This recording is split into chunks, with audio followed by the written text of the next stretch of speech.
The champions began the campaign by enjoying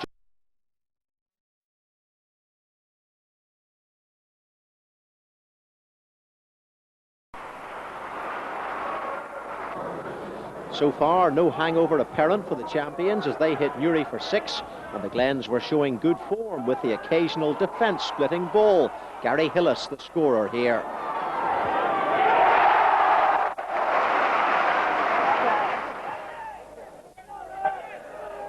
Portadown and Glenavon had begun the title race as fancied runners to win the Gibson Cup, and many expected the season to be dominated by the Mid-Ulster Big Two. But they didn't help each other's cause with this autumn draw at Shamrock Park. Glen Ferguson looking sharp, as always.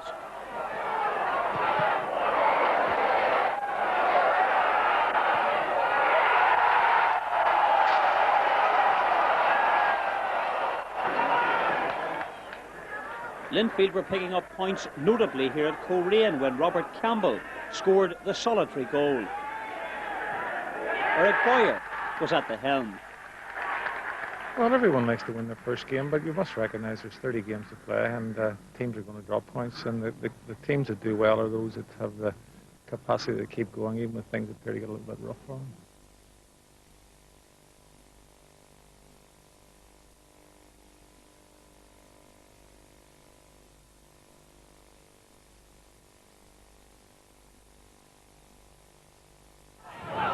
Great name for a striker Hunter, but no kill for Glen at Bangor, who were doing at Norwich, said the experts.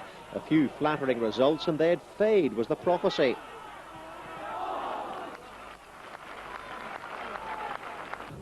Barry McCready's goal was the first conceded by Linfield in 5 league games. By the end of the season, Linfield would know the meaning of the phrase Indian sign. And it was a sign of the times when the Blues dropped a point at home to Ballymena and Windsor shuddered with rumblings of discontent. We'll fight them on the beaches, said Winston Churchill, and he was to have a bearing on the immediate future of the Linfield manager. Ballyskea turned out to be his Waterloo. Winston Churchill Armstrong scored the only goal of a tense game. And for Eric Boyer, the war was over, sacked soon afterwards. Crusaders were going well despite having no cash to spend. At least they had Michael Cash in the team to score the odd vital goal. They were also picking up the odd important point away from home. At Portadown, for example, where potentially the most fluent midfield in the league was clicking only spasmodically. Crusaders' more robust style was proving difficult to upset, and with every good display, Crusaders' reputation as real championship candidates was enhanced. Bangor had made an astute signing in Paul Byrne, who would end the season with a clean sweep of players and football writers' awards. What an influence he and another southerner, Ricky McAvoy, would have. And it was money in the bank when Byrne joined the Brady Bunch at Celtic. But this time it was Crusaders who finished as winners through that most skillful of poachers, Jim Gardner.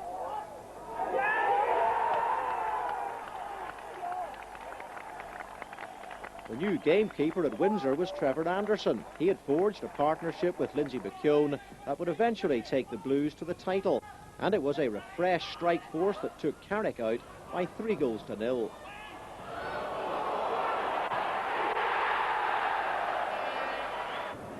But this was by no means the finished article. Anderson knew he had work to do. The return to fitness of key players would help as well.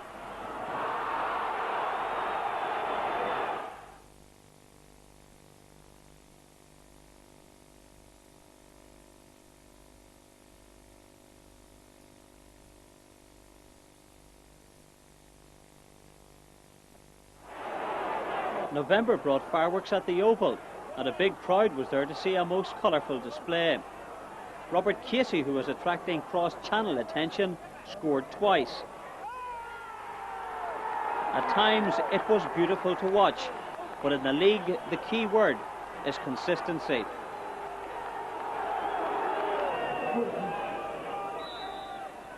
And the Ports hadn't reckoned on a remarkable contribution from the man that makes the Glens tick, Gary McCartney. An equaliser and then an exquisite winner in the dying seconds contributed to a good November for the champions. Tommy's team were on form. Injuries would contribute to their demise.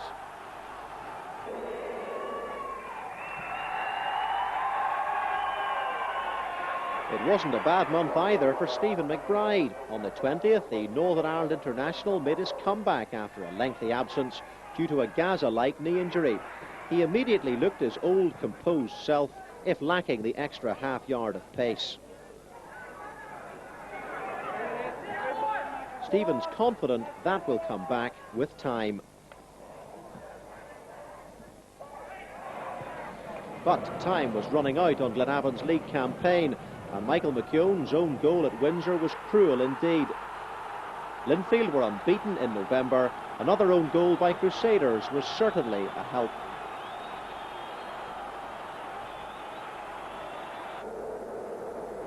They would bounce back against Glenavon. Robbie Lawler's goal just one of a number of cracking Cruise goals throughout the season. Trevor Williamson, a popular signing from Raith Rovers, was on the score sheet for the visitors. But the winner would come from Kirk Hunter, a collector of classic goals and various headlines. The league table showed Crusaders and Glentoran sharing top spot. Distillery, who all round had a most magnificent season, were chipping away at the top sides with a series of impressive results. The Whites were 3 off the lead. And the old double act, Eric and Sinky, were about to team up at Coleraine.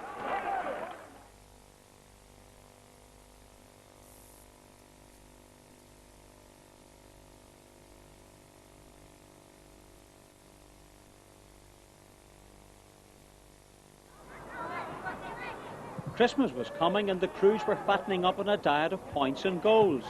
And while most gardeners hibernated in the greenhouse, the Crusaders' version Jim was potting goals. They were almost snookered by Larne, despite being reduced to 10 men after Kirk Hunter's much publicised clash with Paul Murnan. The crews, who were becoming great point snatchers, headed back towards the top. They were without doubt the king of the swingers.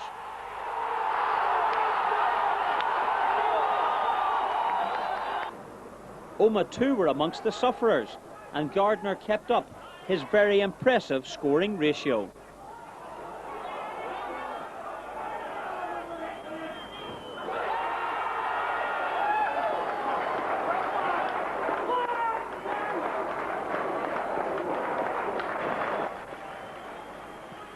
Linfield needed to improve their strike rate, and they did so by signing a new player, Desi Gorman, a League of Ireland footballer. It was controversial, brave, but it would prove significant. Gorman's influence was immediate.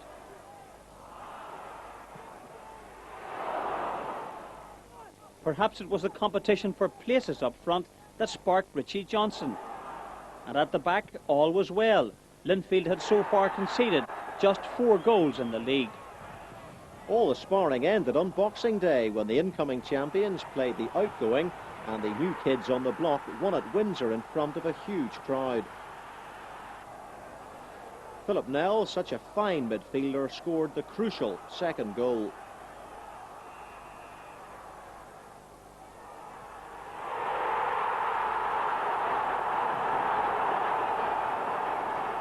Now the Blues were being taken seriously by all as possible champions. They were beginning to gel, including Nell. Philip was the Prince of Windsor. And Bangor's Gary McCartney was doing unto Glentoran as their Gary McCartney usually does to others. It was time to take Bangor seriously too. The Seasiders were surfing towards the crest of the table. Glentoran, though, weren't handling the white water very well, and their league challenge was soon to capsize.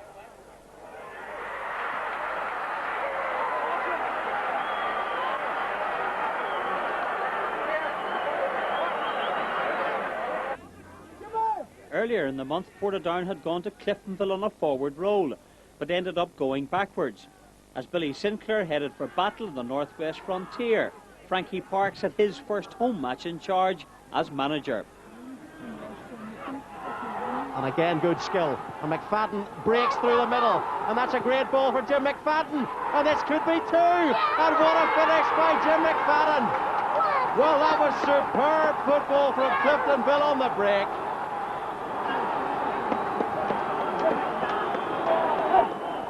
Despite the setback, the Ports came back with a hat-trick of wins. Against Bangor, the Scotch had best team on the rocks. 3-0 the scoreline. In the next two matches, Cowan and Fraser took it in turns to sink doubles. The Portadown fans danced a Scottish reel.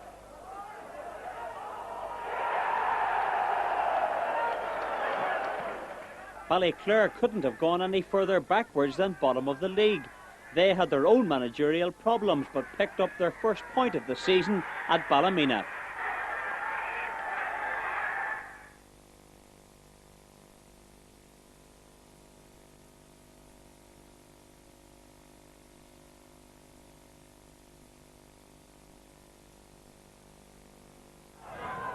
The Hogmanay celebrations continued for Portadown, who hammered their arch rivals Glenavon 3-0, with Stevie Cowan scoring 7 goals in the month. The misfiring Ports appeared to be over their engine trouble. But it was Bangor at the top for the first time in 37 years, if only briefly. They needed their star player to stay fit to maintain a worthwhile championship challenge. And it was runs like this that proved he had skill to burn.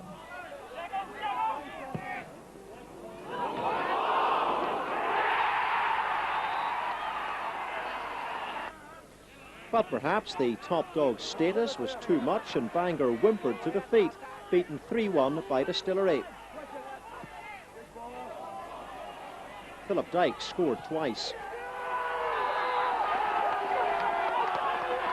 They too were showing pedigree. Billy Hamilton was doing some superb work with limited resources and breeding a more than useful side.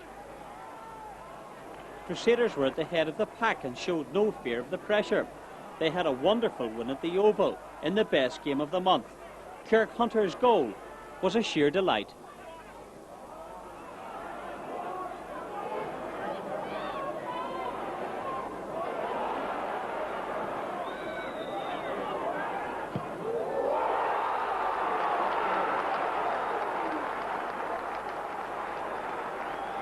It was a copybook finish to what was at that time the best goal of the league season to date. Even the Glens fans were impressed.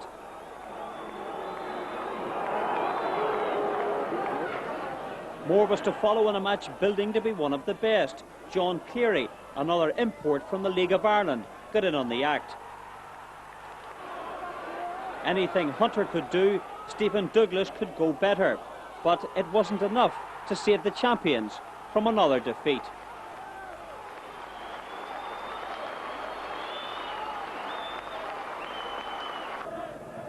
Across the city, Linfield kept on winning. Cliftonville were next to feel the power of the Blues on form.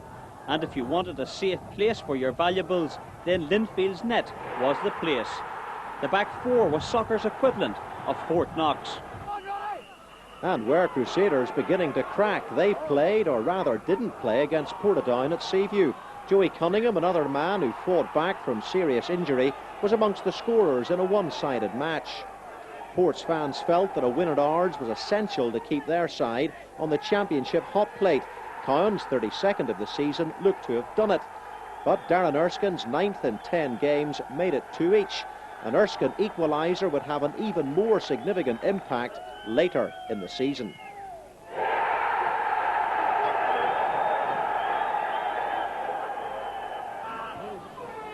Crews look to be suffering from an incredible fixture backlog. They seem to be playing every day. Perhaps that spell in the end cost them the league. Cliftonville had no sympathy for tired legs and won 2-1.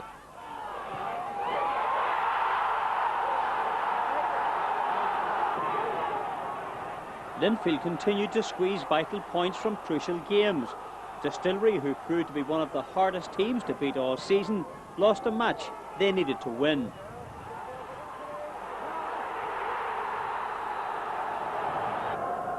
Super sub Baxter at his best again, and the Blues notched 3 more points on the championship bedpost.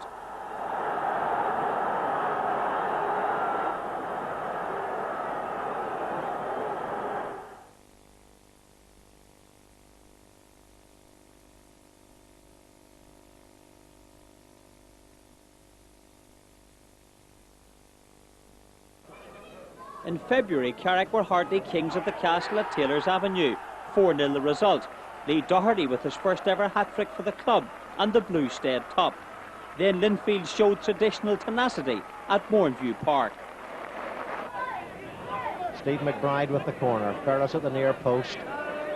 McMullen on the line towards McKeown. McMullen has scored for Glenavon. Noel Bailey.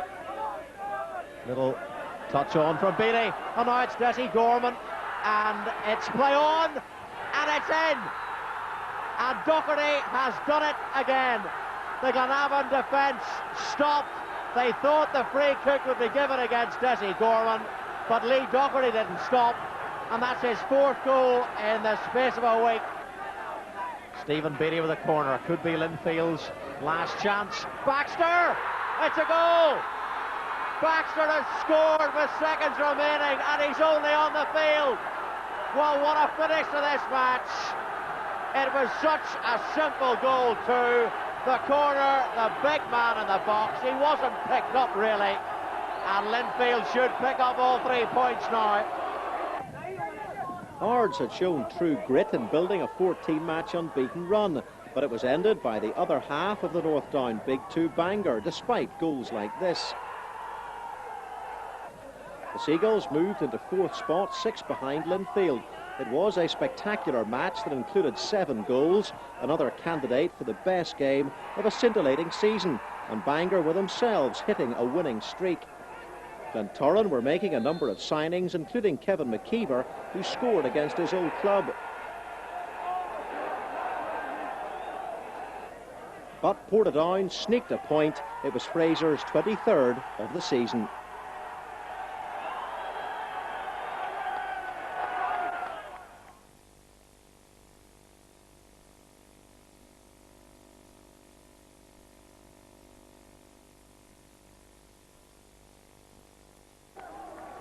Linfield arrived at Seaview on top of the table, a huge expectant Blues crowd. Linfield could afford to lose. Crusaders once again. Free kick to Crusaders to be taken by Burrows. Kirk Hunter in the box, so too Cleary. And Dunlop. Barry Hunter's there as well. Hunter! Oh, it's a goal! The big man has done it, and what a vital strike that could be. That could change the whole league championship campaign completely on its head. A beautiful free kick from Burrows, and what about that for a positive header from Kirk Hunter. The Crews followed up that marvellous victory with another at Mourneview. The excellent Sid Burrows helped secure a 2-0 win.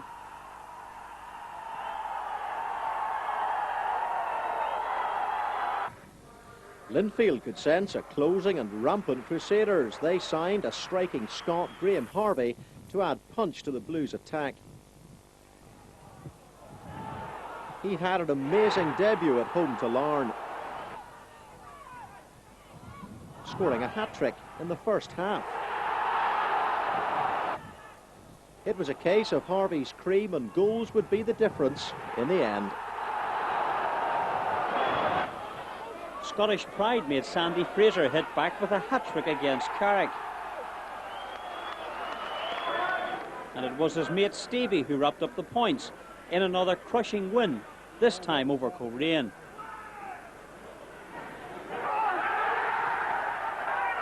At this stage, everyone was playing well. Bangor continued to win. That was the pattern at the top.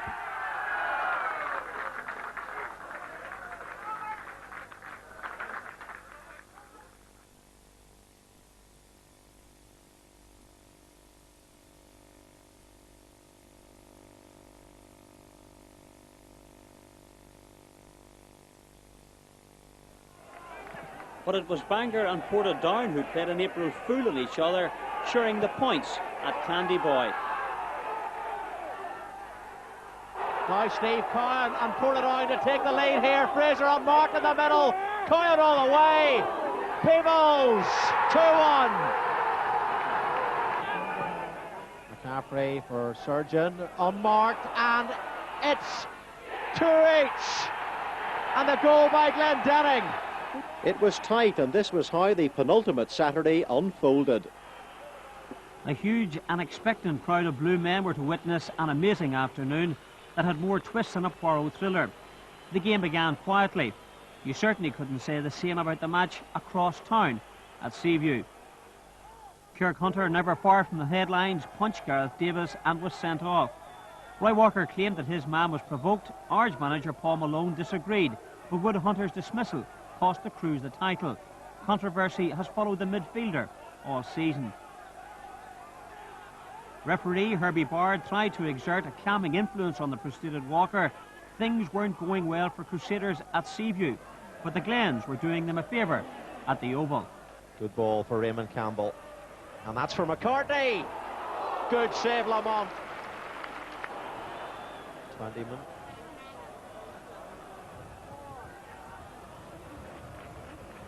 Kelly. Now Douglas can chase this one, and he's done well, Douglas. Oh, what a goal! What a goal by Stephen Douglas. A fabulous finish. The goalkeeper, Lamont, absolutely stranded, and the Linfield fans are completely stunned. Shortly after that Douglas goal, Crusaders took the lead too. A well-worked effort eventually finished by the influential Sid Burrows. And at this stage, Crusaders looked good for the title. Portadown, by contrast, were struggling and fell behind to a Tom Cleland goal. If that was the turning point at Ballyskea, then there was most certainly a moment of significance at the Oval. Ray Morrison's bad tackle ended John Easton's participation, and Linfield were forced to use sub Robert Campbell. He would have an influence eventually, but in the meantime the Blues had more Glens pressure to absorb. Raymond Campbell takes on Robert Campbell, who's not a tremendously good defensive player, and Campbell! What a super save by Lamont. That's the second very good save he's made in this match. As Glentoran bombarded Linfield, Crusaders hammered at Ards. Barry Hunter came close to making it 2, but the match at the Oval was about to swing. Jeff Twentyman make his presence felt this time, and there is Twentyman, but it's too far for him. Desi Gorman picks it up. Good ball for Campbell. Raymond Campbell comes across, and Glenn Hunter gets there, and Linfield are back on terms. But as Linfield's title hopes were resurrected, Portadowns were dashed. Distilleries and Cleland second finished the Port's championship challenge.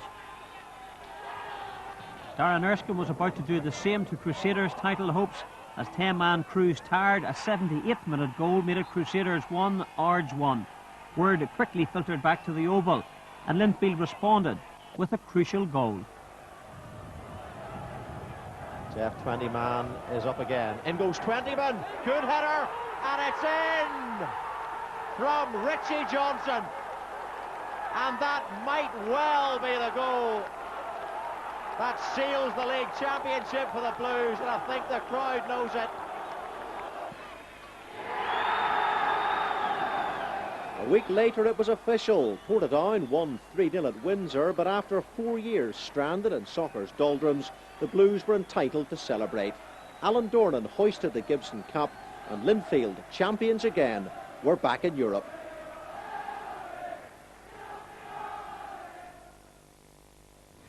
Well, now we look forward to a magnificent climax to the Irish League season here at Windsor Park tomorrow night. Manchester United, the league champions, against the runners-up Aston Villa. It's the Mervyn Brown Memorial Match. Mervyn, the Irish League secretary who died last year, was a great servant to the local game, and this will be a fitting tribute. And it's on UTV tomorrow night at 10:40. See you then.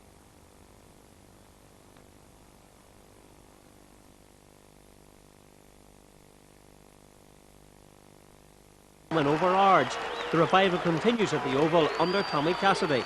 And in Camogie, a magnificent 7 from the girls of the County Armagh. They win the All-Ireland Intermediate title against Kildare in style. Well, that's the sport. Our ladies are already celebrating, and Adrian Logan can tell us why.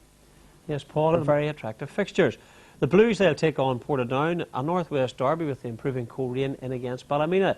Glenavon are up against Crusaders, while Glentoran take on Cliftonville. We have action now from 3 of those games. We begin at the Oval, where the revival continues for Tommy Cassidy's team. Glentoran heaped misery on Ards at the Oval, but it was Barney Bars who was left in a heap after 20 minutes. David Jeffrey's tackle had the Glen men rubbing their hands in glee. And from the spot, Donal O'Brien notched up his 2nd goal of the season. In the second half, they stretched their lead. Dave Martindale's cross met with a glancing header from McDowell. Life made easy for Roddy with shoddy Ards defence. But the Glen's back 4 also took a brief battering. Declan Devine kept on his toes.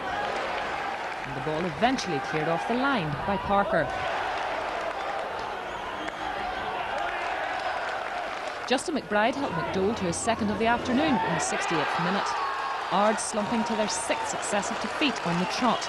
And even this brilliant goal from Bobby Brown in the closing minutes brought little cheer. 3-1 to Glentoran.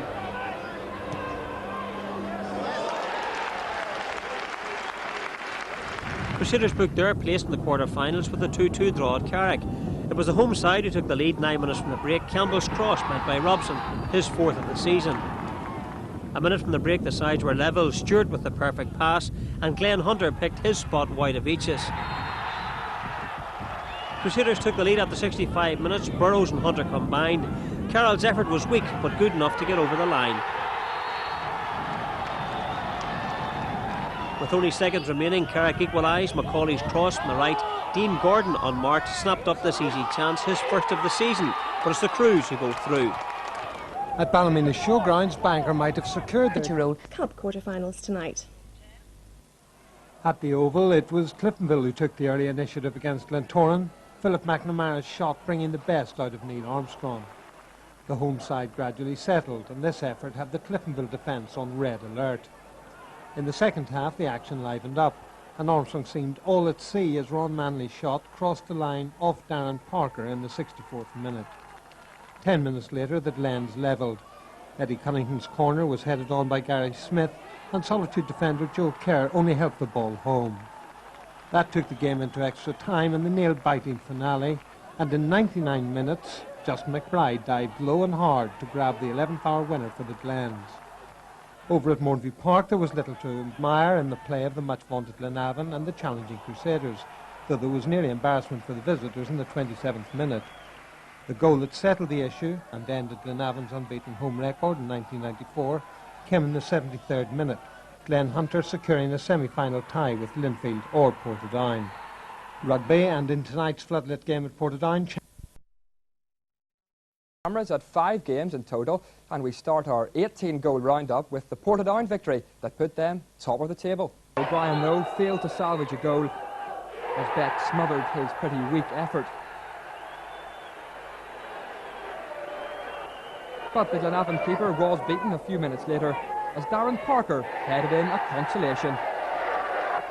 We were well beaten today, deservedly so. Just 3 goals, Coleraine 2-1 up, and they made it 3-1 after 50 minutes. Tony Gorman's shot deflected past McKeown.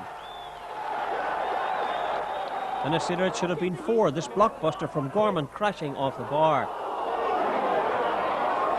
But after 69 minutes, Stephen Lynch with the corner. It was met by Glenn Dunlop to set up a cracking finale. And in the 76th minute, super sub Lynch grabbed the equaliser. Lawler, he was forced to watch as his 2 shots were blocked away by the defence, first once, then twice, and then Lynch, third time lucky, with a real pile driver.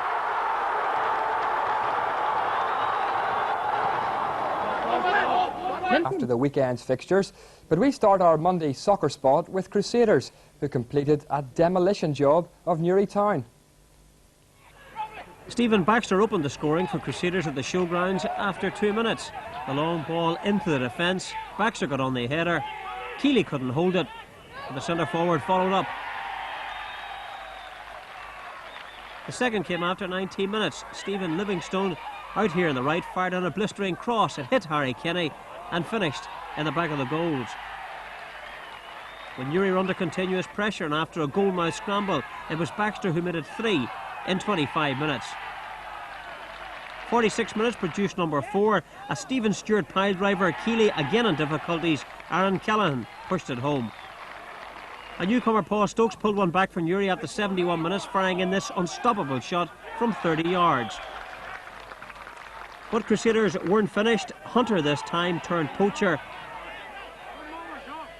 This was a neat effort by the number 10. And then in the dying minutes, Newry grabbed a consolation late on. Timilty, the man who eventually plays the through ball, and it was Stokes at the double to get his second, but it was 5-2 for the Crews.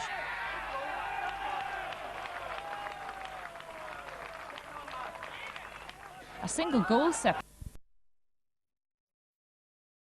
Due to renovations at the Glens ground. And both clubs warmed up with wins in a goals galore weekend. There was yet another hat-trick for Haylock, while Crusaders stayed in contention, beating the Whites. But it's still Portadown who remain top, courtesy of a single Scottish strike.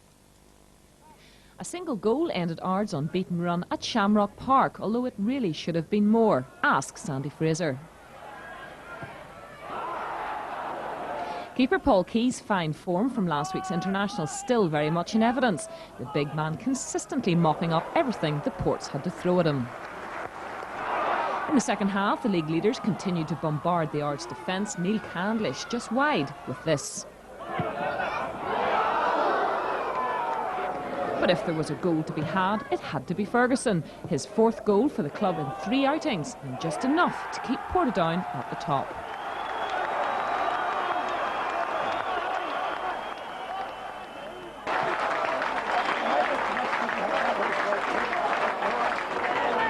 It was constant Crusaders pressure at Seaview in the first half, but only 1 goal. Stephen Baxter, what a game he had with the cross.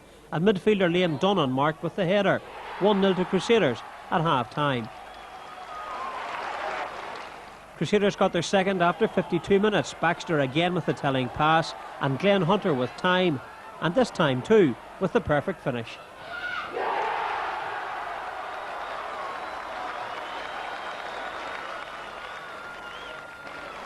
Two minutes from the end, Distillery grabbed a consolation. The ball moved outright to Traynor.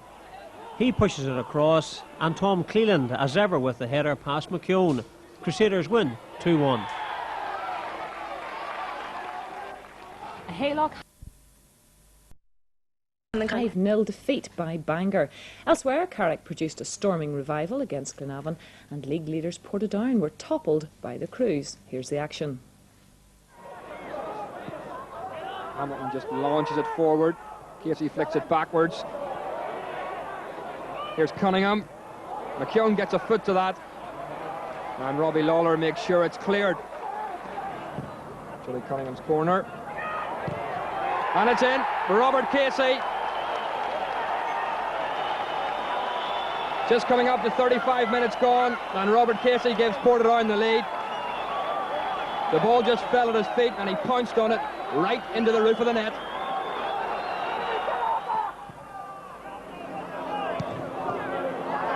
Murray traps that. And here's Glenn Hunter. Burrows is in the centre, Livingstone's at the far post, but Glenn Hunter squares the game himself.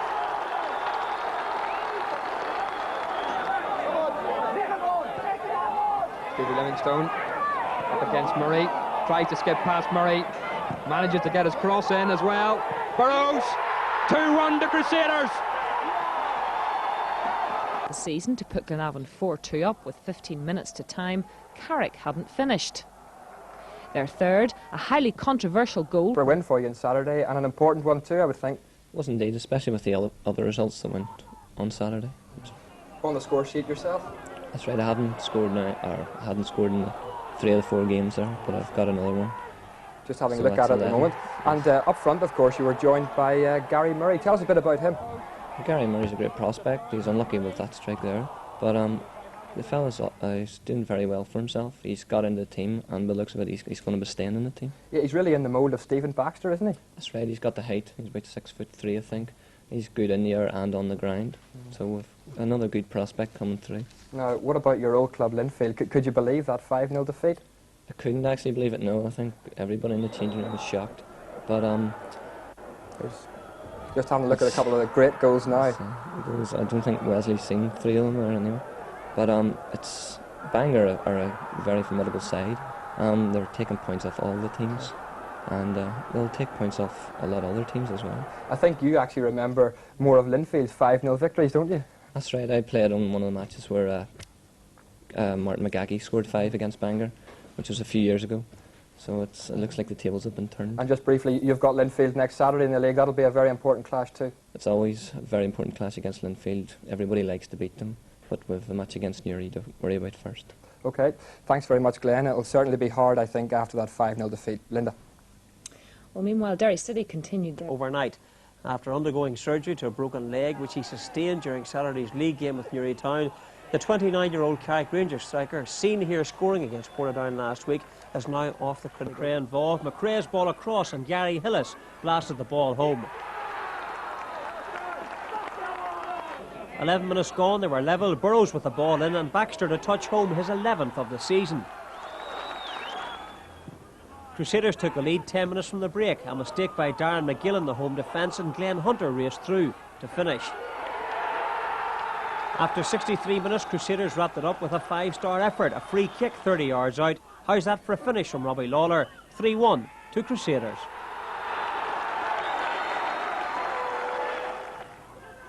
It was Blues versus the weekend. That position aided by a few unexpected results elsewhere. And Stevie McBride hit his double century for Glenavon. But we start the goal roll at Seaview. Crusaders' strike force combined for their opening goal. Glenn Hunter turned, whipped in his cross, and Stephen Baxter belted it home. Midway through the half, one of the Crew's most influential players this season was sent off after tripping McConville. Fullback Robbie Lawler, red-carded for a second bookable offence. And Ballymena keeper Dean Smith followed him after allegedly handling outside the area. Ballymena's equaliser was an absolute beauty. Tony Hall flicked it up and curled it into the top corner.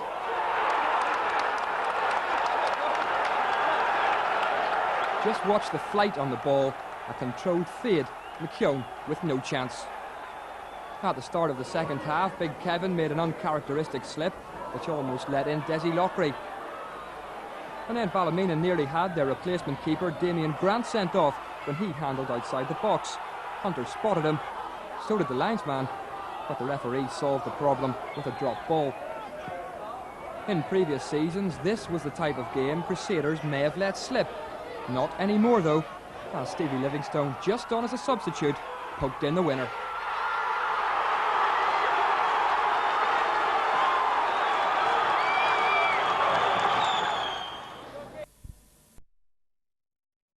Goal by Paul Stranney.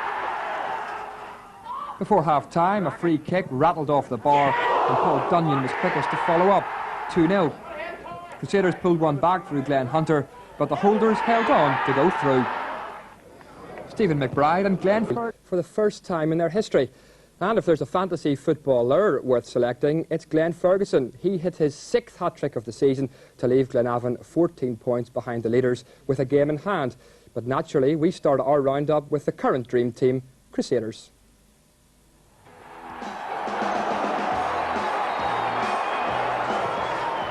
Crusaders just keep crawling ever closer to the title in the Roy Walker style.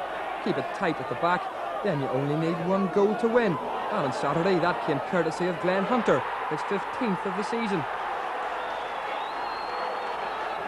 Colerane's best chance of the half fell to Stuart McLean. His header dipped over the bar. Just before half-time, Sid Burrows' precise pass set up an unmarked Mick Deegan to have a crack. That really should have been 2-0. Coleraine kept hassling the Crusaders' defence.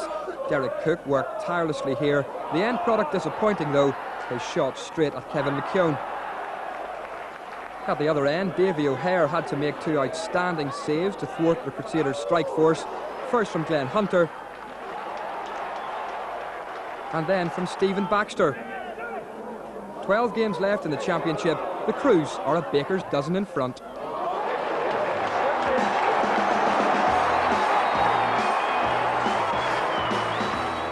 Irish League, as their closest rivals Portadown and Glenavon fell even further behind, dropping points to Cliftonville and Bangor respectively.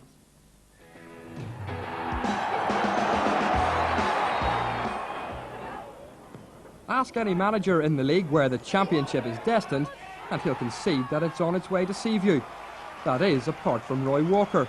Even though his side eased to yet another victory on Saturday, Glenn Hunter scored the Crews' third goal.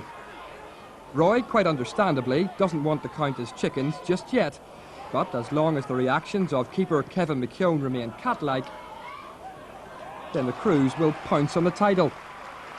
12 clean sheets for Kevin equals Crusaders conceding fewer goals than any other team. But don't overlook the fact that, along with Portadown, they're leading the goal-scoring charts as well. This effort was beautifully constructed and scored by Stephen Livingstone, helped by Sid Burrows' cross and Stephen Baxter's header. Catch the Crews if you can.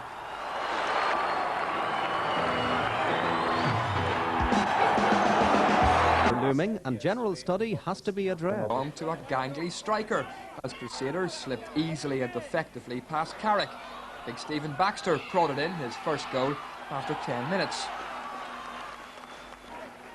The second was a fabulous flowing move, 15 seconds from one goal mouth to the other. Glenn Dunlop hesitated and then provided a magnetic-like cross for Baxter. Mick Deegan scored the third. Again, Hunter was the provider. And a diving header from the Dublin GAA player. But prepare yourself for goal of the evening, possibly of the season. Glenn Dunlop surged from his own half, sold a little shimmy, and left all around him mesmerised.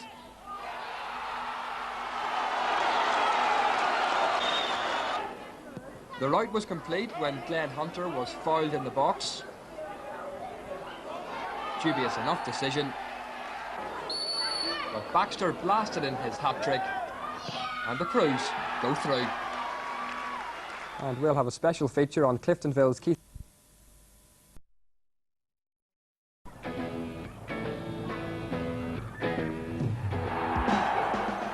At Windsor Park, it was Captain Fantastic Alan Dornan who got things started.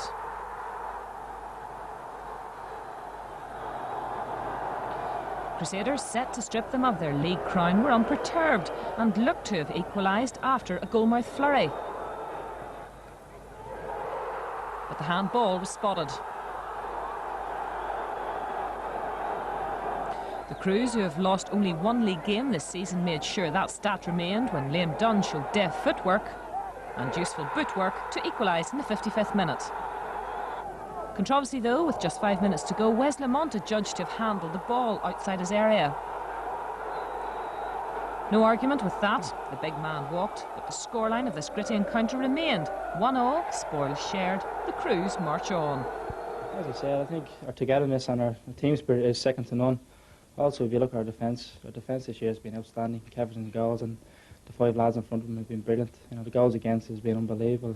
And as you see, we haven't been beaten away this season. We just, you know, outstanding. Absolutely delighted with the performance. Back there after a European place, that was after trouncing Linfield. Coleraine and Cliftonville are still well on course for Premier Division football next year. Now here's the action, starting with the leaders.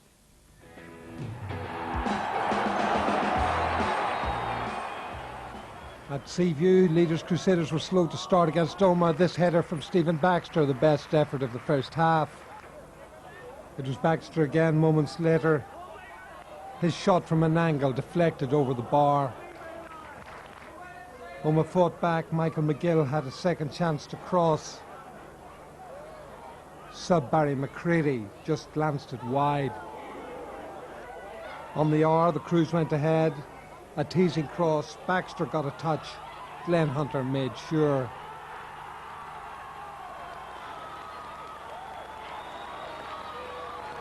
Two minutes later, the equaliser. Quiggs free, nodded down by Mark Donnelly. McCready poked the ball home. Omagh might have snatched it late on. McKeown parried. Kevin Moore's header struck the bar.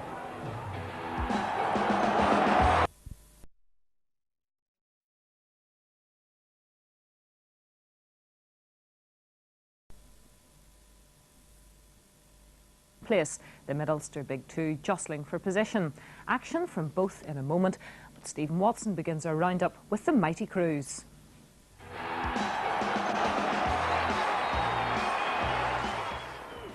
Crusaders just keep rolling relentlessly towards championship honours, and they're making it look oh so simple.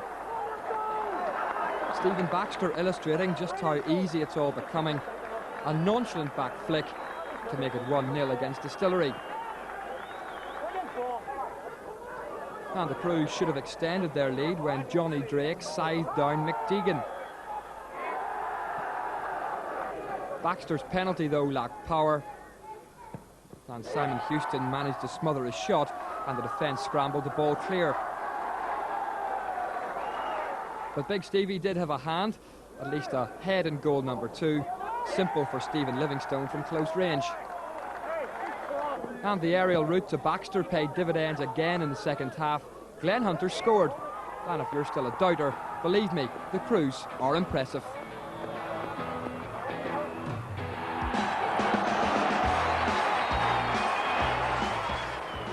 Portadown blasted back to form, their first after beating Carrick, but Portadown slipped to 5th after losing to the Crews.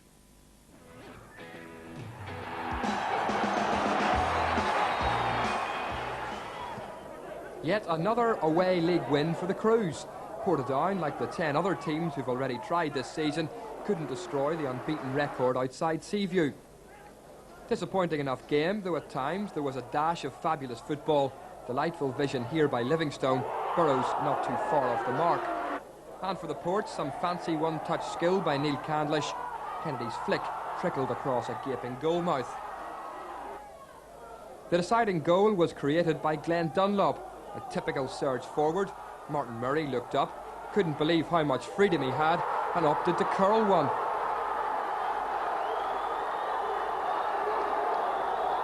And so, yet another single goal victory for Crusaders. The Ports, though, will have an inquiry into the marking. Portadown had a late chance to equalise, but Kevin McKeown made sure of another clean sheet. The Crews are surely unstoppable. Up the point, which makes the championship absolutely sure.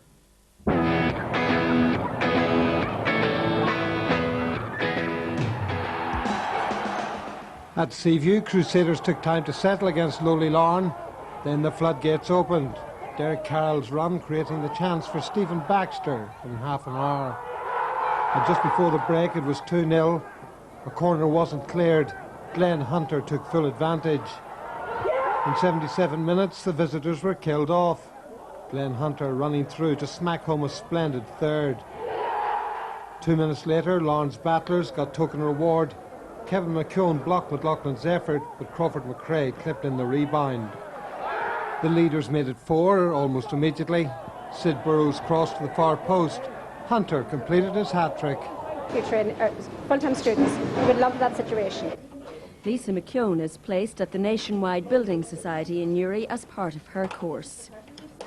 If I was when I'd look for a job, I would. Placings in the league table would leave the Premier Division looking something like this next year. 5 teams already sure of football in the top 8, but 5 teams still battling for those last 3 places. The P&R battle over Easter was frenzied, and here's a roundup.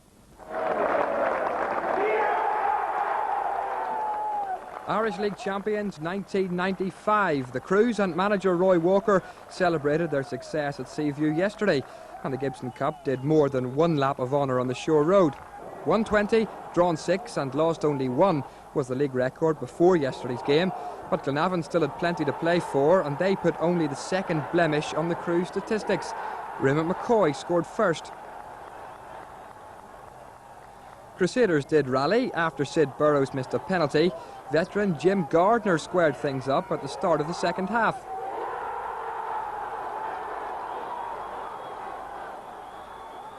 Two goals in the dying minutes, though, sealed the Glenavon win, second place in the table, and European football next year.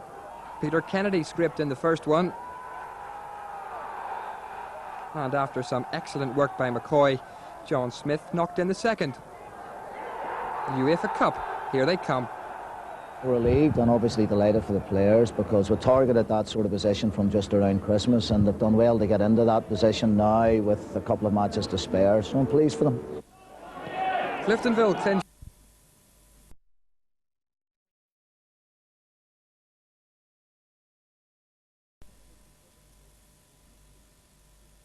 But thankfully, none of it was actually about the weather because it was bright and sunny. The big question is, will it be like that tomorrow? Find out here in just a tick.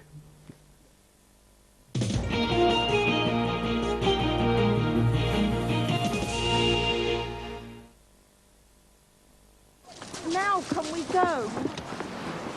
I feel awful. Well, you look awful. Don't say I never give you anything. New Kleenex Ultra tissues are enriched with lotion. That feels good. They're never rough, even on tender skin. They're dry to the touch and feel soothingly soft. Pain from heartburn and dyspepsia is caused by the excess acid your stomach produces. Traditional indigestion remedies neutralize this excess acid, but they don't stop its production. New Zantac 75, available for the first time without prescription, actually reduces your stomach's production of this excess acid and then keeps it under control for up to 9 hours. Zantac 75 turns down the acid to turn down the pain. Now the UTV weather.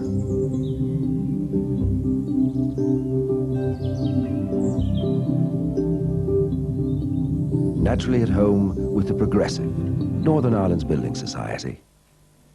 The patchy cloud over us at the moment is the division between cold air and mild air. The mild pattern is across Europe and the cold conditions are to the north. Now there's no guarantee as to how exactly the weather will swing. It will be cloudy tonight, there will be some light rain and drizzle, and it will be misty on the coast. Indeed, it will be misty inland from time to time as well. As for tomorrow, well, tomorrow it will be cloudy. There will be outbreaks of rain, especially in the west and up in the north as well. Indeed, the south not looking too hot either, but Northern Ireland maybe is the best place to be. Some rain in the west, and the rain will actually come across to some extent during the day, but the sun just might shine. Temperatures getting up to 10 or 11, but not wonderful tomorrow, nothing like the weekend. And a look now at Wednesday. Well, unfortunately, the main aspect on Wednesday will be a mix of rain and mist. Nothing to write home about there whatsoever. Indeed, the rain will be province-wide and it will tend to be very heavy at times. The summary reads like this tonight: rather cloudy, patchy rain to the north and west. Tomorrow, cloudy with periods of rain, brighter later on. Well, it is a pity that after such a good weekend, the weather is a bit topsy-turvy. It's not looking great for the next 48 hours. That's it for now. Have a good evening, whatever you're up to. Bye-bye.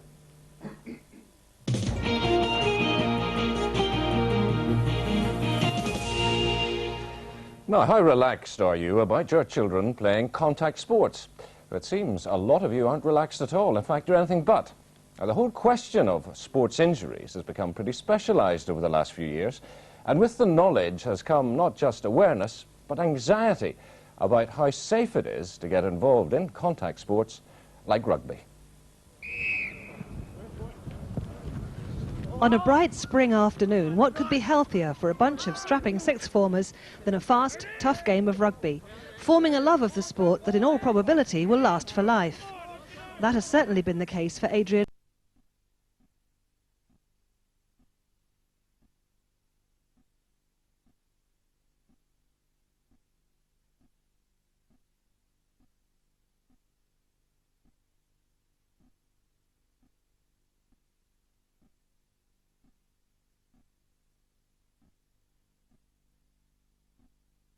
boxer Neil Sinclair has turned professional. He'll make his debut this Friday. Well, Seaview and Champagne, synonymous on Saturday, and the small hours of Sunday morning for that matter, but deservedly so as the Crews celebrated their championship victory. And here at UTV we'll be reflecting on this year's entire local football season with a special programme next month. But for now, here's how the league was won on Saturday. Martin Murray is standing over the ball. Big Stephen Baxter will be the target man, as will Aaron Callahan. Flicked on by Hunter, and it just trickles past the post. Another go at it, that's in towards Speake. Little push in the back from Dunlop. Speake does very well. Tipped away by McKeown, and then by Gary McCartney. Good save from Kevin McKeown.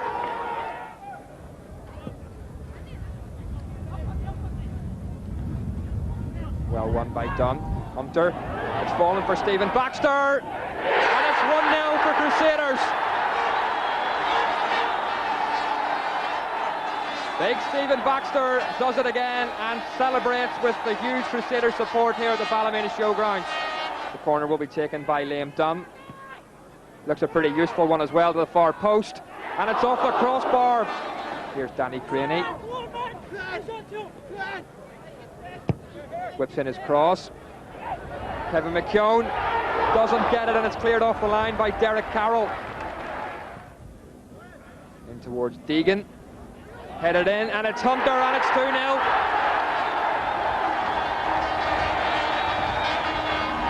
"31 minutes gone in the first half, and Glenn Hunter diving header makes it 2 for the Crews.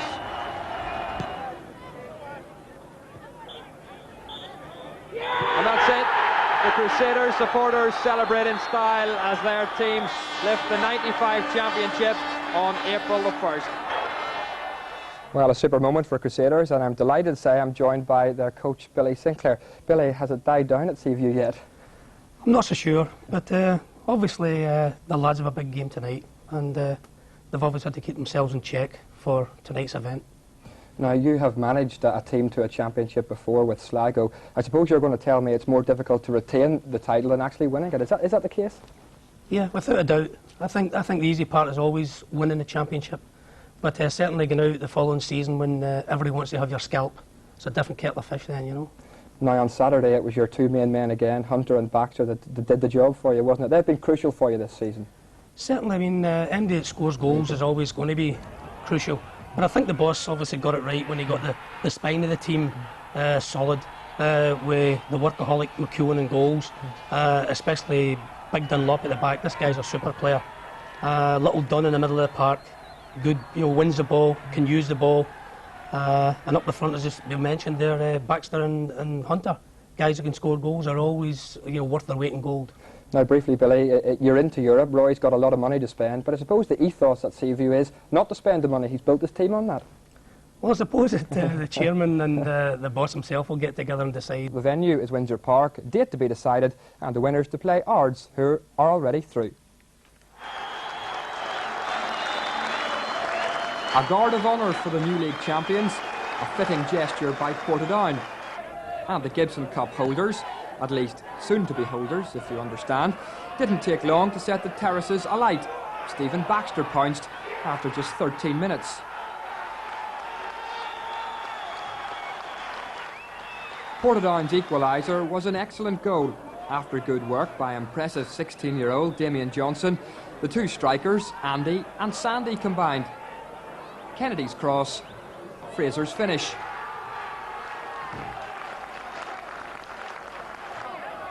Robert Casey's foolish header almost let in Stephen Baxter.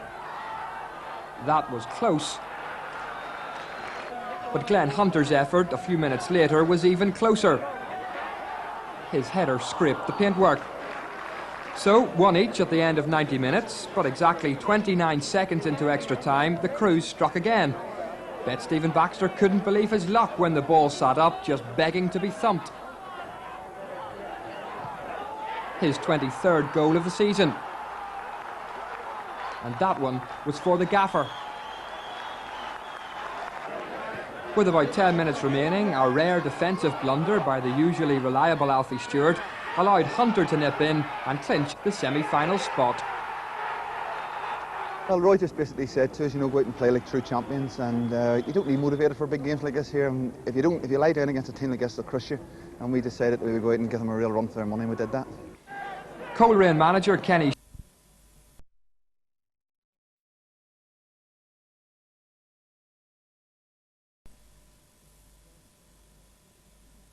A combination of Key and the post to Ard's rescue. Then the goal, Solitude at Yarn. Mark O'Neill did all the work down the left. The ball fell to Ron Manley. His volley was certain. 1-0 to Cliftonville.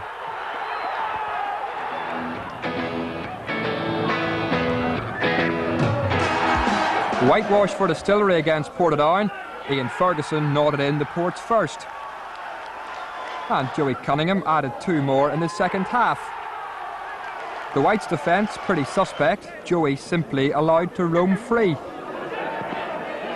And the back four must tighten if Distillery aren't to kiss their place in the Premier Division goodbye. Well, still all to play for in the League of Ireland, though Derry City are in pole position. They're 3 points clear at the top of the table thanks to yesterday's 2-0 defeat of St Patrick's Athletic. Paul Doolan scored the first, then Harry McCourt added a second to clinch the points. 3 games left for Derry, 3 wins and the title is certain. Well, Dunloy's dream of an All-Ireland glory was ended in Croke Park yesterday. Bird brushed them aside 3-13 to 2-3 in their club final replay. And at Croke Park, what a performance by Ulster, losing the Railway Cup to Munster by a single point. A dismal day for Dunloy, their hopes in tatters after 10 minutes. At that stage, Bird hit 2 cracking goals from full forward Paul Murphy, and the trophy was already bound for Offaly. At half-time, Bird led 2-7 to no score. In the second half, Jarlath Elliott stabbed in a goal, and in a search for pride, Dunloy, to their credit, hit another goal, this from Alistair Elliott. But it was never enough, and brilliant Bird took the title 2-13 to 2-3. Also at Croke Park, heartbreak for Ulster and Sean McGuinness, beaten by a point by Munster in the Railway Cup decider. A point from Ollie Collins 5 minutes into the second half marked the Ulster comeback. It was 11-4 at that stage. 16 minutes into the half, Terence McNaughton gave Ulster real hope when he flashed a super shot to the net. Ulster piled on the pressure. Ollie Collins had the goal at his mercy but shot over. Conor McCambridge had a goal-bound shot brilliantly saved by Joe Quaid. Still, Ulster tried, and in the dying minutes a draw looked on, but heartbreak for Hugh Gilmore with his free going wide. Defeat for Ulster, but oh so close for McGuinness's men. And back to the soccer for a second. It was Coleraine, of course, playing Portadown and not Distillery. My mistake, I apologise. Anyway, 5 Ulster teams are through to the quarter-finals of the National Football League, and here is the draw. Those games to be played on Easter Sunday, if we can see them. We're not going to see them. So anyway, Tyrone and Donegal earned their places in the last 8. It's all going wrong today, Adrian. Beating Louth and Kildare yesterday. Here's hopefully how they did it. Which takes on the midfielder and goes past him. He's made 30 yards, puts it out deep out towards Paddy McLean. Tyrone begin to move, he's got men inside, decides himself to go on his own, will look for the score. That's a beautiful effort by the corner man. Niall O'Donnell again with the kick out, puts it down towards Kelly. Kelly had it, he lost it. It falls for Ronan McGarty. McGarty tries his luck himself, a defender, and he returns the kick out with interest. And a tussle for the ball here as Gormley gets it. Gormley pops it inside neatly to Kieran Corey. He's got Adrian Cush alongside him. Puts it into Cush. Cush will look for the score. And Cush screws it over and gets it. That's better from Tyrone. It's in towards Stephen White. Now Stephen White scored a beautiful one just a minute ago. He'll try for another one. Puts it in towards Finbar McConnell's goals. And he gets it. But Tyrone didn't react as well as Alan Doherty did. Alan Doherty gives it into MacDonald. The 2 substitutes combined. He flicks it across. Could be real danger this one now. Fergal Logan it comes to Butterley. Butterley is the shot. Is blocked. Comes again to Stephen White. Into the final minute, they're content to put it in deep across. Could come indeed for Kieran Loughran. And Loughran onto his left peg, puts it back in deep in towards McBride. Can McBride get it? He's got it there. He shoots! And the ball trickles over the line, and a goal by Kieran McBride. After Tyrone's victory, Donegal took on and beat Kildare. Frank Mitchell at the mic. They're queuing up for it here. Declan Kerrigan. Can he find the target? Yes, he can.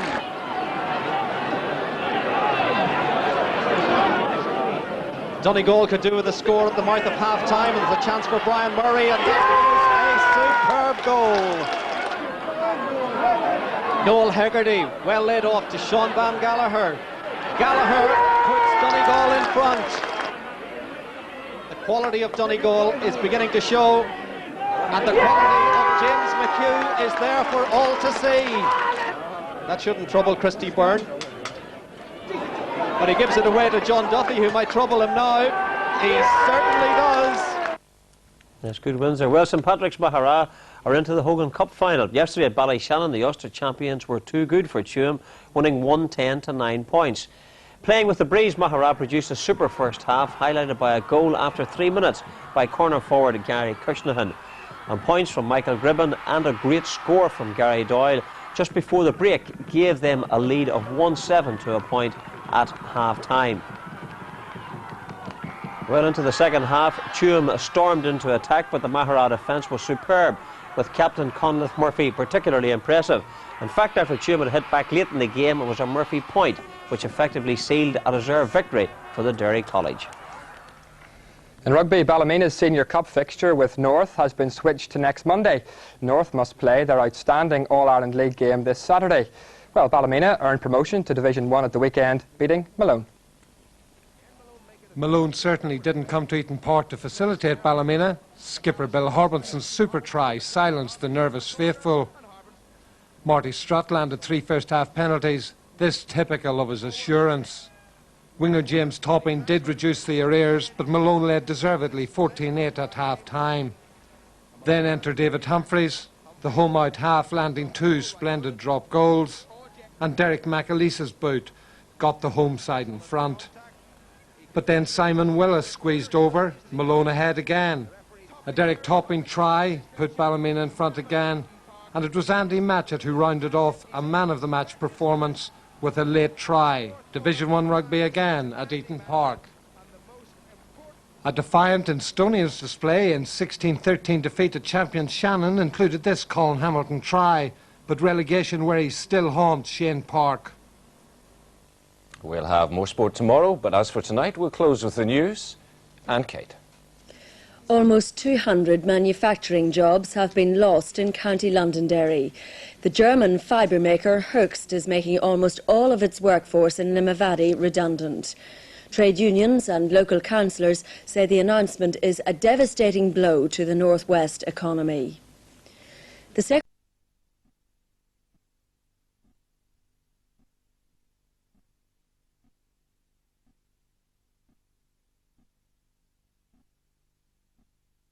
We'll try and do